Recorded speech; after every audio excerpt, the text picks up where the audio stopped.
Good morning guys! Napiprepare ako ng gamit ko kasi ngayon may pasok na ako. So around 5:30 dito ng morning, maliligo na ako. Then after that, papasok na kami. Okay?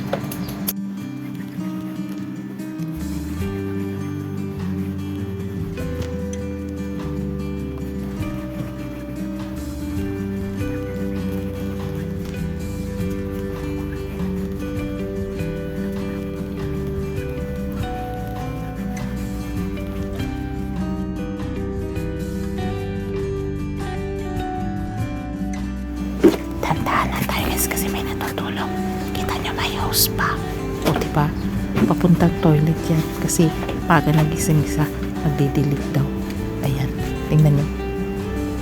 Ayan guys, nakaligo na yung mother nyo. O diba? Papasok na.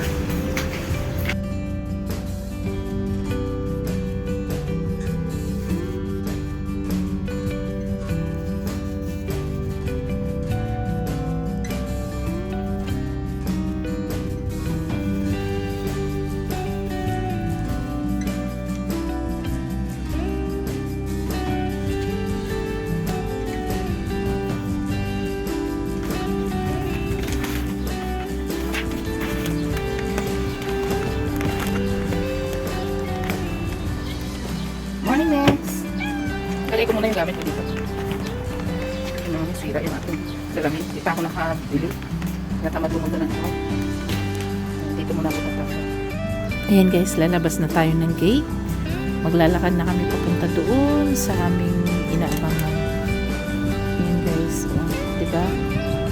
Ito yung labasan namin. Ang dumi kasi yung mga kapitbahay dyan, di marunong maglinis at magsaway ng mga anak nila kaya madumi dyan sa labasan namin. Tingnan nyo, mataas na yung sikat ng araw guys. Around 6:20 pa lang ng umaga. Ito yung nilalakbay namin ng pamangkin ko papunta dun sa highway. Yun, nakikita nyo mga sasakyan. Yan. Yan yung yellow bus. Maaga rin yung yellow bus dumaan. Nandito kami nakatira guys sa area na to. Yan, lakad pa more. Yan, sige, lakad lang kami ng lakad yan guys. Hindi naman kalayuan papunta ng ano nito bus stop. Yan, dire-diretso lang yan guys. Diba? Hindi malayo. Malapit lang yan. Yan siya guys. Diba? Nasa highway na kami. Ayan. Good morning. Ayan yung mama. Maliliit lang yung sahod nila. Kung maliit yung sahod namin, mas maliit yung sahod nila.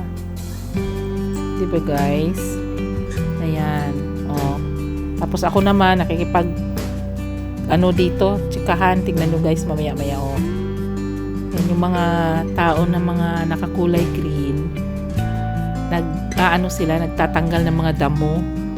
Ayan, yung mga tubong damo, pinagtatanggal nila. Yan yung mga baladiya. Ang tawag dito. Ayan yung mga damong yan. Nagulat ako doon. Pasensya na kayo, nagulat ako doon sa mamang tumawid kasi na nakabike. Parang akala mo parang inano yung buhok ko ba. Ayan guys, yung mga tao na naglilinis ng ng mga damo. Yan yung mga damo na yan. Yan pa yung noong tawag nito, umuulan-ulan, so nagsilabasan yung mga damo na yan. Kaya dumami sila. Pero gusto kasi nilang tanggalin. Ayaw nilang ganyan. Ayaw nilang na maraming damo. Ewan ko ba dito? Pero kung sa atin yan, hayaan lang natin, diba? Pero dito talagang lilinisin nila. Tatanggalin talaga nila yung damo. Okay lang daw yung mga puno. Walang problema. Pero yung mga damo-damo, talagang ginugupit-gupit nila dito. Nagbabayad talaga sila ng mga tao. Tulad nito, ayan, yung nakaikot na mga damo na yan, tinatanggal niya. Kawawa din ba mga taong yan? Kasi ang bababa ng mga sahod nila. Dahil sa gusto nilang pumunta sa bansang ito, okay lang din sa kanila. Okay? Bye for now!